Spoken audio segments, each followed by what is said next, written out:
episode of Indigenization Appreciation Hour. I am Saurav Jha, and with me is my long-term associate Sriram Tyagarajan.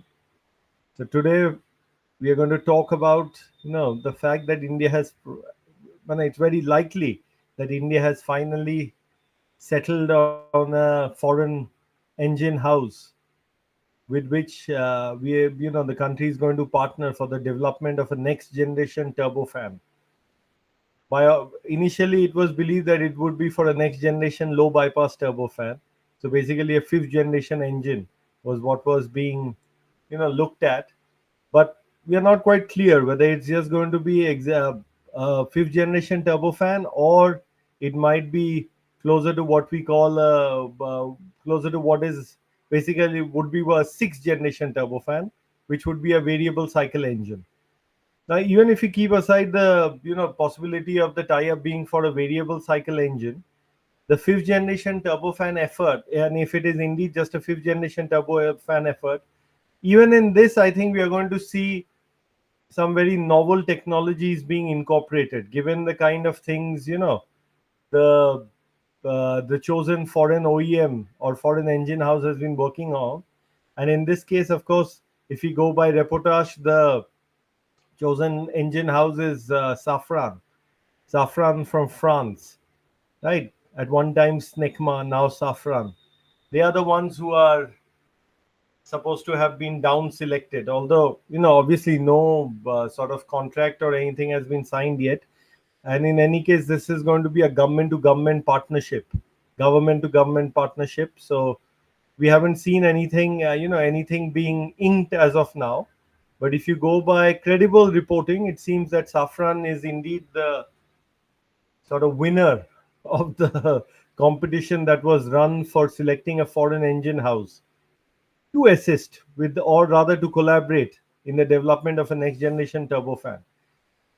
So if we assume that it is indeed Safran who has been chosen, and by all accounts that seems to be the case, then we are basically, then it means that the Indian government has gone with a long-standing partner in the form of France, in the form of the French government. Now, typically as things stand, if the French offer something, if the French sort of put their hat in the ring for some kind of competition of this sort, where it's going to be a G2G matter, it usually means that they have already been cleared by the government to do so. As in, Safran would not even have entered the fray without the acquiescence, or rather without the endorsement of the French government. And it would also mean that a certain various classes of technologies would have already been approved by the French government for co-development, or for the purposes of mutual exchange, etc. So that we must keep that in mind. And the fact that we have chosen them shows the degree of sort of comfort and trust that India and France have for each other. This is definitely a marker of that, because this is not going to be a commercial deal. Like I said, this is a G2G, a government to government agreement. So that is one thing. Now, I would say, given how these things happen, I don't see the Indian side entering into a collaborative venture like such as this without getting the foreign engine house to upfront, or a priori, basically, that is a priori commit to performance guarantees for the engine, right? So they will the chosen partner is going to guarantee the performance of whatever engine is ultimately sort of developed and produced. Let us be clear about something. Nobody is going to upfront guarantee to some specific performance. That they will do only in the course of the deal itself. So any such deal typically has an initial development phase, which is when product requirements and performance specifications are mutually sort of hammered out. That whatever is hammered out at the through the initial development phase is what the foreign engine house will have to commit to in terms of performance guarantee. And naturally, they will have to be, they will have to partner India throughout the course of development, all the way up to certification, and then I guess production as well. Because I am quite certain that New Delhi would not have entered into this arrangement if it did not include a very deep collaborative arrangement on the production side of things as well, not just on the technology side of things. I mean, this is not an arrangement to enter, to just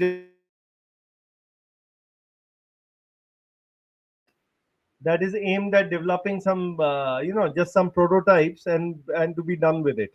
That is not the kind of so-called TOT arrangement that, I think India was looking at, and that is why this selection process has taken as long as it did. Although it probably should have been done earlier, but then of course there's no point in going into what could have been done earlier. But now that I think it is underway, a very sort of a very important decade, a very important period of a decade lies in front of India, because this decade is going to be a defining decade. And if this collaboration is done right, and we will talk about how it could be done right, we will emerge on the other side as a true aerospace power. It would actually lay the foundations of India becoming an aerospace superpower if it is done right. So that is how important it is, and that is what is at stake. So anyway, so let me bring in Shriram to get his initial thoughts on the matter. After which we'll go get into a few details of what this arrangement might entail, and what are the things that we need to do, that the Indian side needs to do to ensure that it is worth the time and effort. Over to you, Shriram.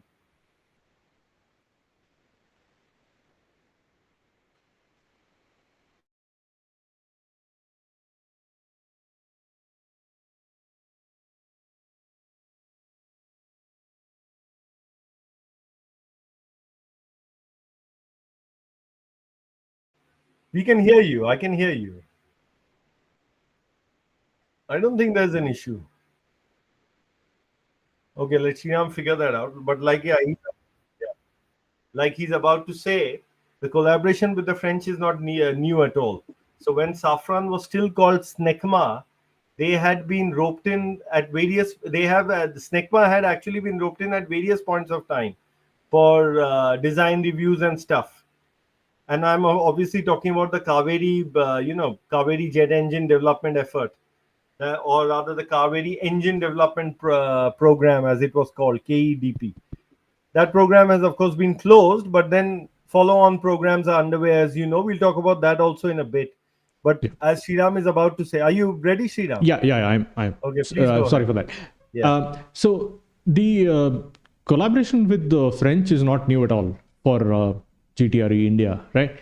We've had collaboration, technical collaboration, be it support for manufacturing some of our designs, or even say design consultancy, even during the 90s and especially during the 2000s, when we identified a lot of substantial issues with the Kaveri itself, and we brought in the French to take a look. And in the late 2000s, we even had the once the engine itself was delinked from the Tejas program, then there was all this talk of how to power the Tejas fleet. And then one of the options then was the French offer to use the M88 engine's core inside the Kaveri, using the Kaveri's existing low pressure, low pressure section afterburner and everything, with with an M88 engine core. So that option was actually forwarded by the DRDO itself to the decision makers at that point in time. And I mean, rightly or wrongly, that option was shot down, I think predominantly by the Indian Air Force, because they said, we need an entirely indigenous solution for an indigenous fighter. And this seems like a cop-out, because the core is pretty much the engine. And if that comes from outside, then I guess let's say we won't really take it. I mean, in hindsight, it's 2020, and if you look back at that option now, I would still say that would have been a good option to take. Would it have been as good as the GF404, or would it have had enough, maybe we could have paid the French to develop another engine for us, co-develop, right, an engine for us, to get to the GE414 class of turbofan engine to power the subsequent variants of the Tejas itself, be it the Mark II or the 10VF or maybe even the AMCA, right? We could have used it as a stepping stone before getting onto the whole variable cycle engine part of things. Perhaps we could have retained a lot of talent and brought in more talent if we had continued evolving from there. But again, like I said, it's hindsight is 2020, and despite all the flight campaigns in Russia with the Kaveri engine itself, once the delink happened and a decision was taken to not go down this approach and go towards the American engines, the Kaveri effort pretty much withered away until 2014 when it was eventually shut. And now we have an answer from parliamentary questions yesterday on exactly how much we've spent on the KDE program, right? There was a tweet from PIB yesterday. We had also tweeted it out. I think the total was some 714 or 740 crores in total. No, just to be clear, okay. For the Kaveri derivative engine effort, a sum of about just under 1100 crores was sanctioned, okay. That is what was sanctioned in 2017. I think that 739 crores that you're seeing are funds that were supposed to be spent on creating a flight-worthy example of the Kaveri and integrating it onto a Tejas test vehicle. I think those funds are now being directed towards doing the same for the KDE. That is what you're looking at. So these, you're saying, are additional funds? Yeah, these are additional. These are separate funds, most likely. These are not funds. These are not part of that 1060 crores, which is supposed to have been spent on the what is called on the Kaveri derivative engine, as it was sanctioned in 2017. Correct. Right? Okay. Anyway, so however, the funding scenario is, this is all after 2014, where we were going to take the low pressure and the high pressure section of the Kaveri, deleted the afterburner section, and use it as a dry version to power the UCAV, which is going to be a subsonic platform anyway, and doesn't need the afterburner section because it's not going to push you supersonic. But the whole problem with our engine efforts over the last 20 years has been, once it was determined that the Kaveri isn't powerful enough to power the Tejas, thereafter the whole effort and importance given to the program has fallen off a steep cliff. Right. Once that decision was taken that we've now delinked and we're going to look at some other option, the effort into creating design challenges, nurturing talent, bringing in more talent, creating facilities, that entire decade plus of effort through the 90s and the early 2000s, nothing has been built on top of it, right? So you've people might, call me names, but I would say that in terms of, aircraft development, right from the late 80s, we've had continuous work being done on aircraft development. Right, we had the earlier TD, PV, phases, and then the IOC, FOC phases for the Tejas. And meanwhile, you also had the Mark II program going on from the late 2000s, and then the AMCA program also began, even if it was a small program. So you had successive programs being created, which means that all of that knowledge that you gain has been passed over and institutionalized in ADA as well as HAL and every other organization that has taken part in the whole program, right? So that kind of knowledge sharing and knowledge transfer, carrying over all of that work that was done in the early 90s, late 80s, and all the way through the flight test program, in the mid 2000s. That needs to be carried over, right? Because the guys in the 90s who did all of the work haven't had anything else to do except for the KDE programs, LP program. I mean, there's continuous lab scale programs going on, but it's not like a mission mode new engine that you're developing, isn't it? Or even a substantive variant or a derivative of the engine that you've developed, even though you have tinkering and progressive evolution of the Kaveri itself through the 9 or 10 versions of prototypes that were developed. So this is extremely important when you have cutting edge engineering design, right? Carrying over all of that knowledge that you gain. And we've talked about this so many times, what DRDO products or IDDM products on the whole, how you have to complete the cycle, right? You design, manufacture, get data from usage, plug it back into the next generation design, isn't it? Sure, the Kaveri V1, let's call it, wasn't optimal, right? It was overweight, didn't produce enough thrust. The LCA itself was overweight. So that the product never gave you enough data, but you should have still gotten enough data out of it by flight testing it and plugging it back into another program. The testing didn't happen, we didn't have another program to plug it in, and we're doing the whole thing again 30 years later, right? And because we didn't do all of this in a lot of other issues, we're having to go back to the French. In hindsight, it looks to me like if we had taken the M88 core and worked on that program and had a follow-on program with the French, doing the same thing that we're doing now with the Kaveri, if we had said we want to co-develop a operated version of that engine, maybe we would have been in a better position. I don't know. Yeah, but well, that's my view. Like this. What the French wanted to offer at the it's always a question of how much value you are getting for your money. What the French had been offering earlier was not considered to be valuable enough. See, the program, as you mentioned, we've long been in discussions with the French, and of course, as you said, DRDO itself had that proposal for a sort of M88 core using version of the Kaveri, right? Sort of a Kaveri 2 is what it was sort of unofficially called at the time.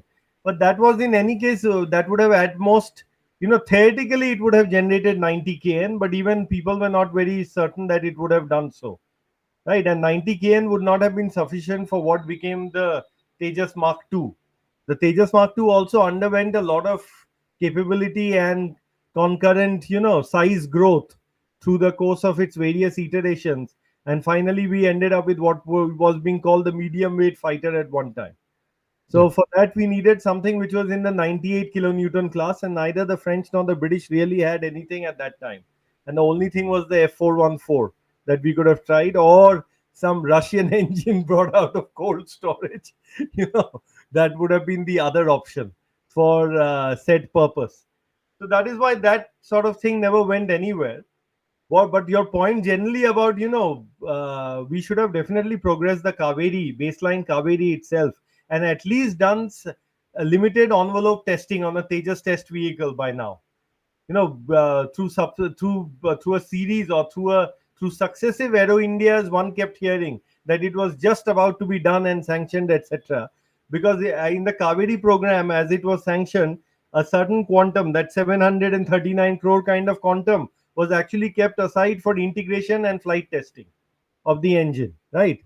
And around through a series of PDC revisions, the flight had the development cost had come to around 2133 crore or so.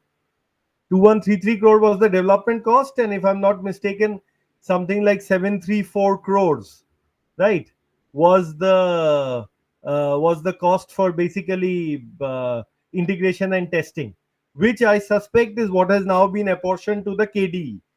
Because see, it cannot be that these are amounts that have been spent from the overall sanction, as some people are suggesting, because it specifically said that this is what was sanctioned for this and this is what was sanctioned for that. Whereas, as we know from earlier parliamentary reports, that 1069 crores or so was basically sanctioned for the KDE program, and that is what must have led to those two prototypes that have been tested in Russia, the high altitude engine test, etc. But now they are going to basically make flight worthy prototypes, which are also going to be tested, and then they are going to and then it's going to integration is going to cost a certain amount of money. I think what you're seeing. We have to pay the Russians anyway, let alone flight testing the whole thing. Yeah, and honestly, even with this co-development deal with the, co-development plan with the French, which is in the offing and will become a deal that is inked, I think, quite soon. We are not going to let go of the Russians either, because the Russians also need to advance their jet engine technology, and they cannot do it all by themselves either. See, one big difference between 1989 and now is a lot of water has flown down the Kaveri, and what has happened is that we have clumps of industrial capability, and GTRE is learning. GTRE is also at a much higher point on the learning curve, and the successful sort of prototyping and the creation of this Kaveri derivative engine is a testament to that. Yeah. However, having said that, one of the main learnings of GTRE has been is that they are not going to launch into actual prototype development before attaining TRL 6. Okay, they into sort of final prototype development, not initial prototype development, which is why circling back to the whole thing, the initial development phase negotiations between India and France are going to be of paramount importance, because what will follow after that is the work on subsystems, essentially, right? Subsystems and various parts and components with clear mapping of who's going to produce what. Okay. See, the French will say that, oh, all this will be produced in France initially, and then we will transfer the tech to Indian industrial partners subsequently. That is where we have to insist that no, the Indian industrial partner has to be on board from the very beginning. This process of I will get the parts first made by somebody else somewhere else, and then or major subsystem. Say, I'm talking about at the module level. Say the high pressure, various parts of the high pressure core. What France will say is, oh, the high pressure turbine blades, let these be sort of cast in our existing facilities, and subsequently we will develop an Indian industrial partner for this. This is where we will have to put our foot down, and we'll have to say that we'll have to move on this credibly from the very beginning, not from later or anything, because this is going to take time. No Just to jump in. So the whole HAL GE deal on manufacturing the GE F414 for the Mark II and the early versions of the AMCA and anything else, there was a long list of technologies that we're supposed to get, as part of this deal, where it's mostly manufacturing, right? I forgot who listed them out. One of them was a cooling hole drilling on blades and combustors and vanes and everything. Then I don't remember if TBC application was there, but there was no mention of, or was there mention of casting for the TBC high pressure blades? application is very much, you're talking about the license production deal, right? Yeah. TBC application is very much part of the deal, supposedly. But the TBC itself is not part of the deal. That will come in a box. So the material for your blades and the TBC powder itself will probably come from there. I mean, most likely. So what I'm saying is, through that deal, we will get capability to do all of these, right? So somebody who can do this for one particular design can also do the same thing for another design, right? So what it needs is trained manpower and institutional knowledge transfer for that. So what I'm saying is, if we do have these, or if we're getting these, then we can ask the French for more, right? Because we do not have an engine program where we're doing all of this at the moment, despite the fact that we have private sector companies like Godrej and Tata and everybody who build parts for commercial engines for all of these big airline engine makers. So the point about lacking in industrial capability for doing such so-called high tech that us brownies can't do, right? So that will in my opinion not fly, or at least we won't let it fly, which is what you were talking about, right? So the whole point of getting an Indian private sector collaborator, right, or partner, if you want to call it, as part of the initial process itself, will be something that our people will look to do. I mean, that is what I'm just reiterating what Saurav is saying. Yeah, I'll tell you, you're right. I'll tell you one thing. If you look at the LEAP, there is a certain major industrial player in India who already builds 20% of that engine by value and has the capability to address 60% of the requirements of that engine from a manufacturing perspective. So, like I said, any notion that, oh, these parts will initially be done in France only and we will, the first stage of prototyping will pursue that way, should be something that should be pushed hard against. From the very beginning, there should be an emphasis on the Indian industrial partner being involved, and the Indian industrial partner supply chain being involved. That is one thing. And see, the other thing is, okay, see, Aman Routre is saying many things. I'll say two things to him. First of all, do not spell my name with BH. Okay, that is one thing. Make sure that my name is Saurav for all those who came late, not BH. The meanings are also very different, by the way, Saurav and Saurabh. And so be clear about I that. thought it was just a Bengali thing, Bengali No, Odia thing. it's not a Bengali. It's a Sanskrit thing. Saurav means something. Saurabh means something else. Okay, Okay. Saurabh with a bha. Anyway, Okay. so that's one thing. The second thing that we have to be clear about is that the Kaveri code had a whole bunch of problems. To say that it did not have a bunch of problems is wrong. Okay, there was fan flutter, there was compressor flutter, there were issues with the combustor chamber also. So there were a whole bunch of issues that had to be fixed over a long period of time. It was not only afterburner screech that we were dealing with, right? So there was flutter in the low pressure compressor section, high pressure compressor section. There were issues with the blades also. So all of those things had to, I mean, the high pressure turbine blades and stuff. So all that had to be fixed. And one of the reasons why we took so long to fix it is because we didn't have and still don't have our own test facilities.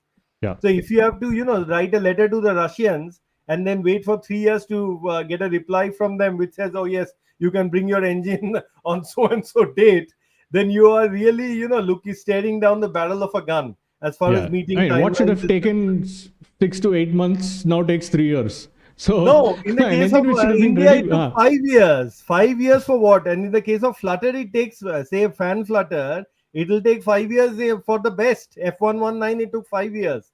Now, in India's case, it took bloody 12 years. I'm sorry for that cuss word. Edit it out later. Anyway, so No, whatever. but see, that's the whole point, right? So if you have your own test facility in your next building, time to iterate is very little. But if you have to go abroad, and especially if you take the condition, in the 90s and early 2000s, then you can imagine how bureaucratic the whole process was and how difficult it is foreign policy wise, right? So, and you're also giving away information about your program's status at that time to, you can't even call them friendly countries. No, forget about program status. You're giving away everything to them, really.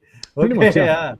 Program So- status is the least of your concerns. They'll know all the ins and outs of your design and exactly, its various signatures, which is the most important thing, really.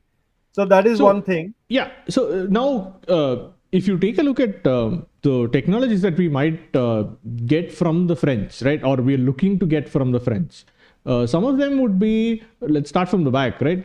We're looking at LPT turbines. These most likely would be gamma aluminum, aluminide, turbine blades, not nickel alloy. Gamma aluminide is closer to titanium density, right? It's about 3.97 grams per cc. So it's a lot lighter than nickel alloy, super alloy that is used for the high pressure turbine, which would be, upwards of 7 grams per cc. So you're looking at a lot of weight. Nickel is over 8.2. Any nickel depending on the variant and generation, it's specific gravity is 7 over plus, 8.2. Yeah. So casting, we have a lot of research going on this particular type of alloy at IAC and a few other places, but we are nowhere close to fielding operationally such a blade. But these blades are already in service with LEAP engines. Safran has been building, I think it's G4822 alloy, right? And they've been putting them in CFM engines. For a long time. I think they put it in place in 2016 or 2018. So it's been there for quite a while. And remember, Safran has a facility in China which casts and makes these blades for the engines that are integrated in China. So you can imagine, how much the civilian side of things matter, which is why we keep saying, the government should push for local assembly and local manufacturing on the civilian side of things also. It'll matter for other things also on the design side. For instance, if you're not looking at a 3-steam adaptive cycle engine, you might be looking at variable pitch compressor blades, right? You might be looking at variable pitch compressor blades to effectively alter the bypass ratio for different regimes, super cruise and stuff like that. And Safran Aero Boosters has been working heavily on that in that area. Safran subsidiary or say division called Safran Aero Boosters. So you have a whole bunch of things that might be on offer that obviously we don't know about because it's all classified information. But when this thing actually takes off, that is when a lot of this information might be made available for public consumption as well, and that is when we'll know for sure. As far as the high pressure turbine section is concerned, the blades will likely be made of this is from a 2021 test where they're just begun testing their new high pressure turbine blade design for the FCAS NGE. Next generation engine is what they call it, right? So they set up a new facility at Geneviliers for the FCAS program and some civilian side engine work also. So this was a brand new turbine blade design with new cooling technologies with respect to hole design and placement and size and everything. So this is already under technology development, right? So it's been 4 years since they've begun. So I'm pretty sure we are asking for some of these technologies because the AMCA is going to be from 2035 all the way for another 2.5 decades, right? So I'm sure, if you're going to ask, might as well ask whatever is the latest. And the NG itself, right, has a very, let's say, a curious timeline. If you look at it, this is from, the Dassault, let's say, timeline website itself. So you can look at the R&D TE phase, right, as well as all the way to the engine development phase. So you can imagine it takes a whole decade for the base R&D to be done, and then they build a demonstrator, learn from it, run it thousands and thousands of hours, and then get into prototype phase, right, which is the actual engine that they're going to build, and that will go into service, right, 2040 onwards. And given the way the FCAS program itself is being run, we don't have any idea if the program itself will run on that schedule, but the technology development is already in progress because what they want is to develop everything themselves. They just need the money, right? Which is why they're pulling in partners from everywhere. That is what they'll want, but they also need human resources. And once our test facilities are made, they will want to use our test facilities as well. And so somebody was asking, does this $7 billion or whatever that has been projected, 61,000 crores, does it include test facilities or not? I think it most certainly does. It has to include the creation of a high altitude engine test facility, the creation of Indian flying, the acquisition of the creation of an Indian flying test bed, open air test rigs, and also very specific module test facilities as well, right? Specific compressor test facilities and stuff. And that is going to be also something that is not only going to be discussed in the initial development phase, but also in all the work that will go towards progressing things to TRL6. Because and why do I keep saying TRL6? Because this is what former directors of GTRE have said publicly, is the idea that nobody is going to jump into a mission mode sort of thing before attaining TRL6, because that is the mistake that was made with the Kaveri, right? In 1989, a mission mode project, parallel program where we are developing technology and trying to put it into working engine and getting an engine ready. in a span of just 7 years between 89 and 96, without having any with facilities. a total investment of only 384 crores, a little less than that actually. So this is where we were at. I don't think those mistakes are going to be made again. But the main thing, as I keep emphasizing, we have to look out for is the acquisition of the concomitant manufacturing technology. Okay, many things go into a fifth generation or so-called variable cycle engine. I'm sure even in, even what was envisaged for a so-called fifth generation engine in 2019 is not what is being looked at Today, yeah. right now in terms of material use. Okay, Shina mentioned one for the low pressure turbine blade section. I can talk about, I'm sure this particular engine effort will see greater use of CMC, ceramic matrix composite. It will see greater use of PMC also. Yeah. I'm not so sure whether we'll be using metal matrix composites for the shaft section or not. For the connecting shafts, but we'll definitely see greater CMC use on the nozzle side. I don't know whether the combustor liner will be CMC or not. Maybe that is also going to be explored. We Might don't be know. there. Yeah, So, because but the one French thing are is for very sure. good at composites. Safran is going to say, hey, I have all this pedigree and I'm going to take the lead on the high pressure core, which is the high pressure compressor, the combustor, and the high pressure turbine part. Yeah. And that GTRE will be in assist mode for all those. Here also, we have to be very clear as to what this assist mode will be. Because see, Safran is saying, what is Safran going to say as part of this? We are going to serve, we are going to be with you throughout development and certification, and we are going to guarantee the performance of whatever you decide via the initial development phase discussions. This is what they're going to say. But that's all very nice. But the point is that we just don't want a working engine. We want a working engine ecosystem, right? Yeah. So And we not have just to, that, yeah, it's what do you the think? ability to work on that engine and create version 1.1, 1.2, 1.3, 1.4. You know, so where you take the engine as it is and keep working on it to troubleshoot as you put it into service, as well as create while the engine is still in production, create a Mark 1, Mark 1.1, 1.2, 1.3, where you keep tinkering and producing better designs, better manufacturing, better yield, however you want to call it, right? Whichever better, let's say, life, for instance. You put the engine into production, and then the Air Force comes back and says, this particular part, it's rubbing out very early, or we're seeing failures in this particular part very frequently, lesser than what we expected. Can you redesign this part, or can you figure out a way to manufacture it in a different way so that it doesn't fail so quickly? So we should be able to do that. Right, so that is what we're trying to learn while doing this co-development, agreement with the French. Yeah, sorry, I jumped in, but I wanted to make that point. Yeah. The point is that people keep asking, when will this thing be ready? In my view, T plus 13 years, as I've said elsewhere also. And that's a very aggressive timeline because these things typically take 15 to 21 years.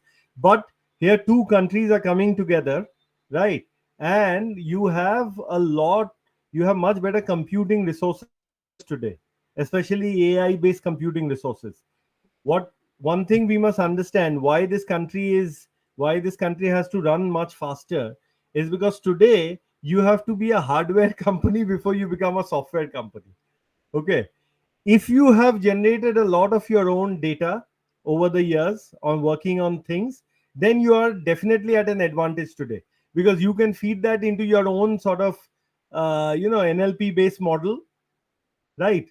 You can feed it into your own AI model, train your AI model using all the data you've generated over the years, and that AI model will do many things for you that would have taken years for you to do using the old methods, the Life semi manual modeling, method. for instance. Yeah. Yeah.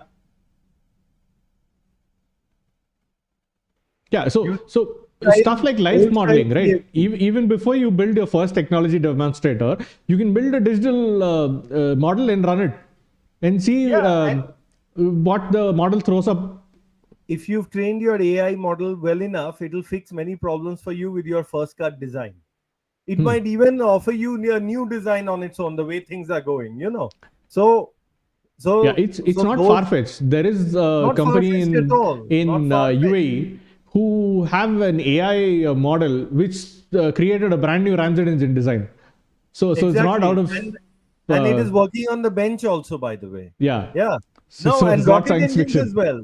They've come up with and those are very very strange kind of rocket engines in the, as far as the throat and nozzle design is concerned. Yeah, They're very unique, but they work.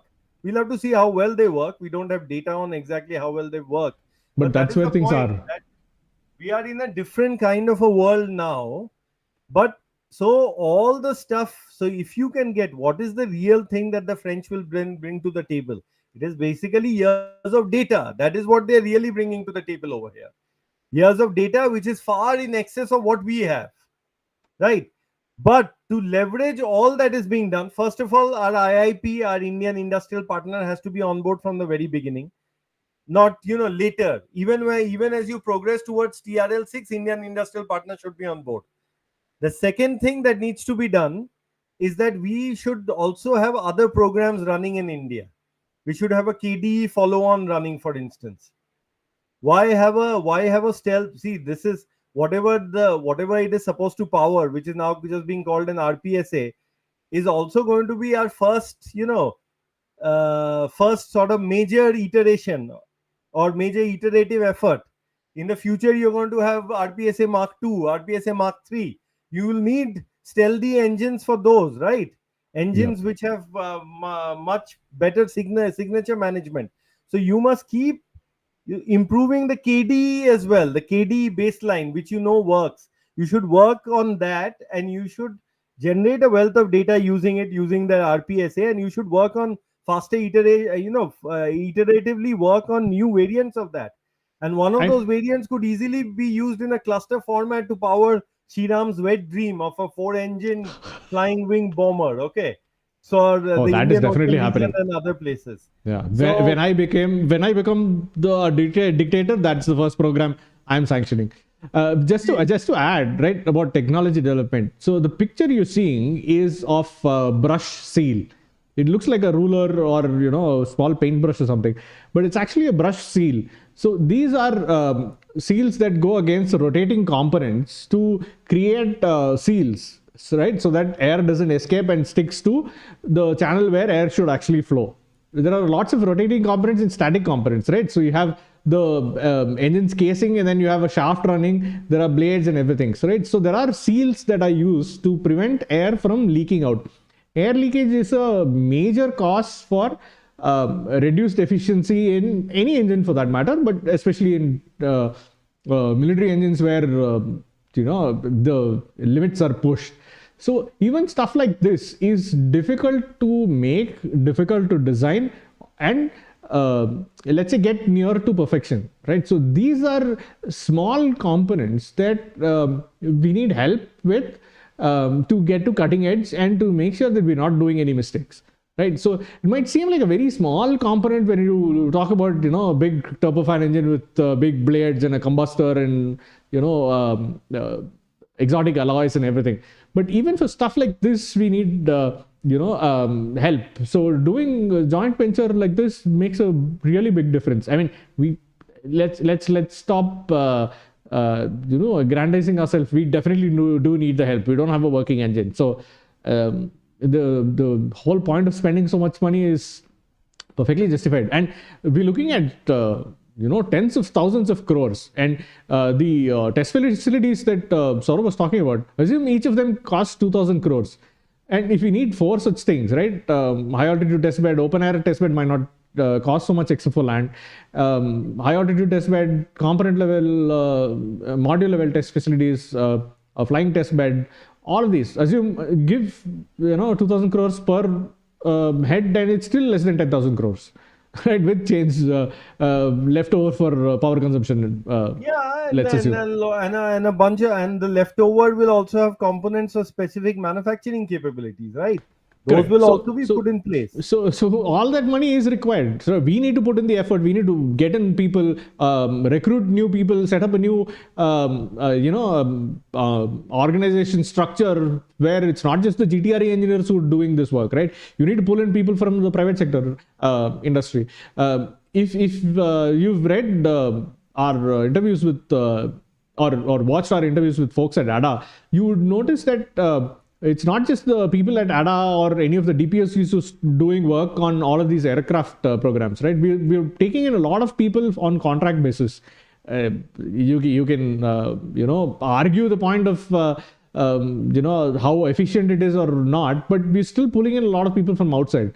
The same thing will happen with the engine business. And remember, a lot of our industries are very, very keen on this, right? Because aerospace is a lot of money. So they will want to participate right from the design phase itself. Ballpark, I would say this engine will cost nothing less than $22 to $25 million a piece. The kind of engine that is being envisaged, right? So whoever, even if you get to build 200 engines, that's a lot of money. That's a lot of money. and you're going to have a and the decent sort same of, companies will be in the forefront of building civilian engines, and civilian engines is a big volume market, unlike the military. So bottom line is the Indian industrial partners have to be onboarded from the very beginning, not after you reach TRL 6 or something. And I'm not saying this on the basis of what is actually being negotiated or anything. I'm not saying it on the basis of that. I'm saying it on the basis of what I have seen over the years. Okay. So it should be very clear that Indian industrial partners have to be on board from the onset. They need to be part of the big discussions from the onset. It should not happen later. It should not be a discussion only between GTRE and Safran.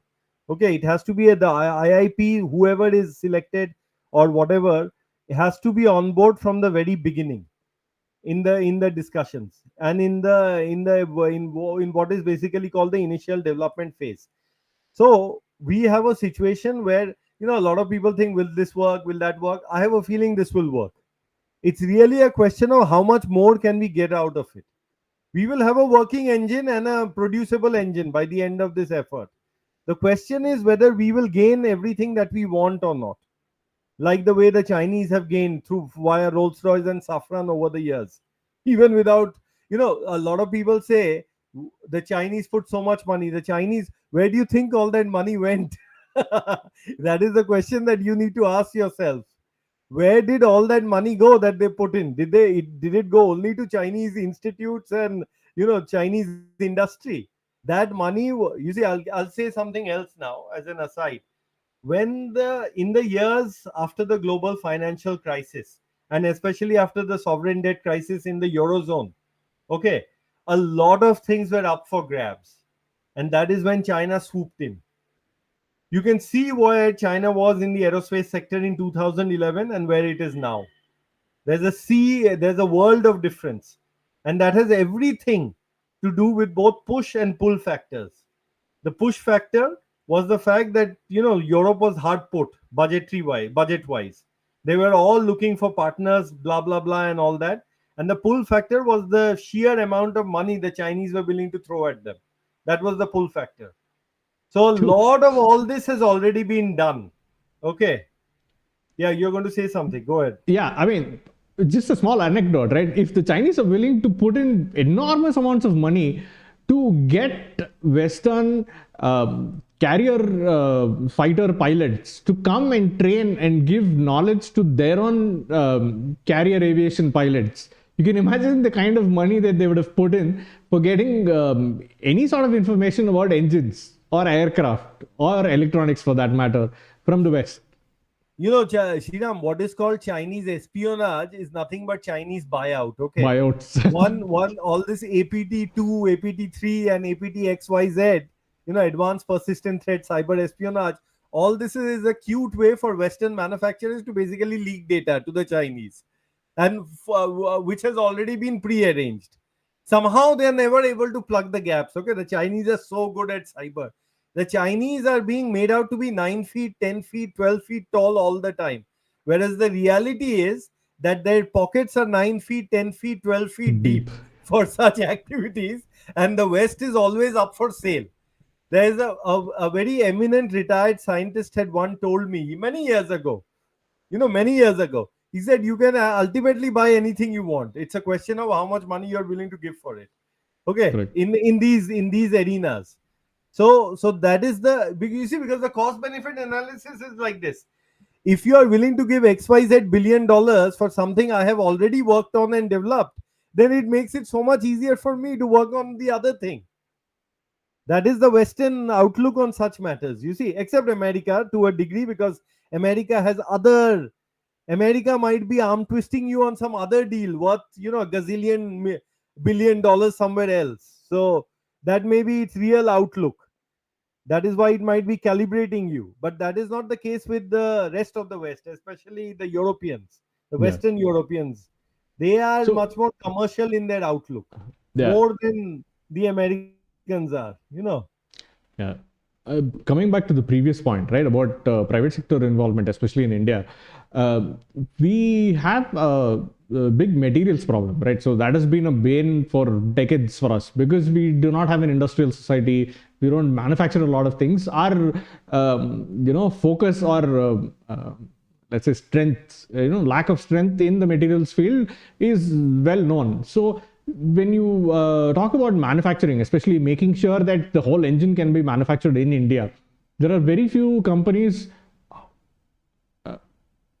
Second. So there are very few companies in India, in the private sector, who can help in manufacturing or even making the raw materials needed for your industry to manufacture with. So we're talking about companies like Investment and Precision Casting, PTC, Midhani. Midhani is a DPSU, but I hope the point is put across, right? So where there are these sort of companies who form the bedrock for your entire aerospace industry as a whole. And once we have these programs, we will always have the need for developing that better material, that better design. So it will continue to pull students into these fields because the demand for such professionals will remain or maybe even increase, right? So the reason an IIT Kharagpur material science guy who goes on to become Google CEO is because there was never any scope for the material science guy to do much within India. So if you look at countries or industries who've around the world who've developed their own alloys, right? Especially with respect to aerospace, you can count the number of countries on a single hand. We across the space and defense industry, we aim to indigenize alloys that somebody else has already made, right? Be it rockets, be it engines, be it airframes, space structures, rocket engines, whatever it might be. Somebody else has put in decades of hard work and created new alloys based on their own experience, expertise, and hard work and money. So that kind of capability has to be developed here, right? So that will only happen if you have an industry that is thriving and pulling people in and putting these demands on the academics and R&D groups, saying this is my requirement and this is beyond what anything today can do. Can you build something for me? Right. So Yeah, these are the funny the part. stuff that your next generation products are built on. The funny part. A certain alloy was developed by DMRL for the GTX 37, program. The GTX 3714U program. A certain alloy was actually developed by DMRL. Alloys can be developed, and the cost of developing new alloys is also going down with the advent of AI. Right. So new things can always be done. The question is, where do you want to head as an aerospace power? Do you want to be in the front ranks of the world or not? And that cannot be done on the cheap anymore, or ever, really.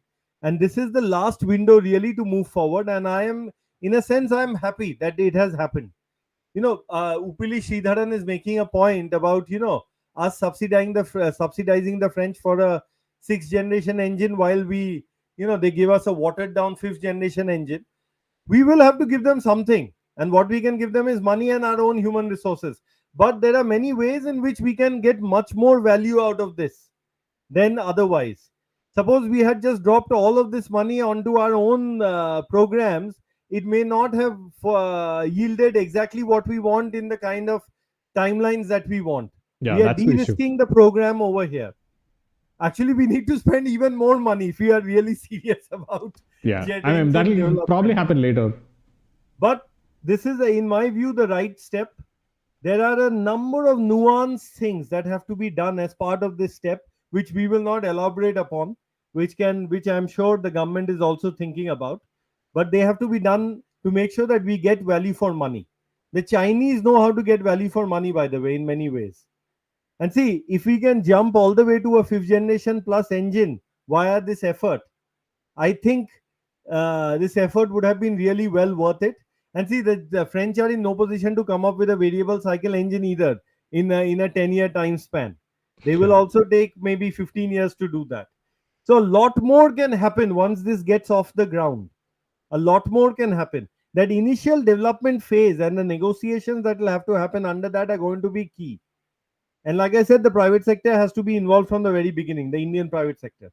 Because see, I'm sure Hal Koraput and Midhani and all will definitely be involved. DRDO will be the one leading it anyway, and GTRE and DMRL will be involved. But the private player that we are going to choose for this also has to be in the mix. Now, again and again, assuming that a private player will be chosen for this. We don't know. They may decide to go with Hal Koraput itself. But I think there should be some sort of a competition then to choose who's going to be the main private player. But I have a feeling it's going to be a major private player, and all the MSMEs are also going to be there in the mix. It's not just going to be the established public entities. So, and Yeah, that would be the right I way to don't go think about it. we would have Hal Koraput doing it. I do not see that happening. No, but Hal Koraput has to be in the mix also. See, Hmm. when you do have a Hal Koraput, there's no question of not using it either because of all Yeah. the years of investment that has gone into Hal Koraput. Hmm. But we have private players in India who are addressing a large part of state-of-the-art engines, especially high bypass turbofans and commercial airliner Yeah. engines. So we need to be able to we need to leverage them properly as well. So Right. the consortium that we sort of build from the on the industrial side has to be a proper consortium. There should be no typical politics over there. Oh, these guys are going to gain. Somebody We are going not to going to court gain this, because that. somebody else became L1. And this is where the government will have to just use its authority to make sure that everybody behaves as it were. In my view, we cannot have Yeah. the usual kind of push and pull that goes on in India. Mm-mm. Hmm. So we're taking a Anyway, few let's go to questions our now. Yeah. final question and then we'll sort Yeah. of wrap So up. Dheeraj makes a point. M88 T-Rex for Tejas 1A, JV engine for AMCA and Mark II, new engine upgrade with variable cycle. The T-Rex might not happen because the French, right? They're like the shrew in old tales. They'll want millions for every single thing that you want. Like the TEDBF PD said long back, right? So if we do develop this engine, the new engine, it'll go across the Tejas fleet.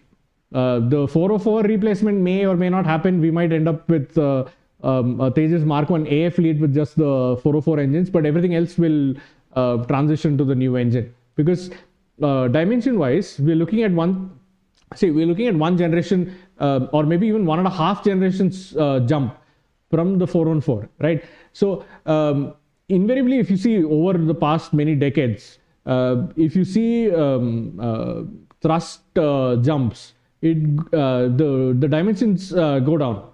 So and we're looking at an engine which is very similar to the 414 in terms of size and weight and all. So replacing all of those engines with the new engine is the plan, right? So we might not have the T-Rex sort of an engine on the Mark 1A fleet.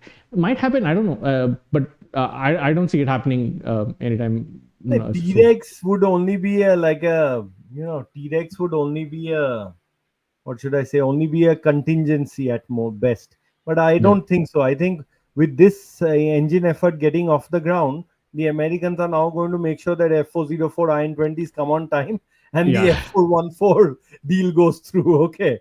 Because Yeah. they will not want to miss out on that opportunity anymore. This is Mm. another reason why this was so important to go forward with this. And Yeah. we must also, like I said, the amount that has to be apportioned for engine development is going to be substantial. It is going to be in excess of the 61,000 crores at the end of the day. We'll Yeah. have to run multiple programs. Anyway, with that, I think we'll have to bring this episode to a close. I hope all of you stay well. We are also going to keep sort of bringing to you our views about the evolving picture, if you like. And with that, as always, Jai Hind. Good night. Yeah. Thank you and bye bye.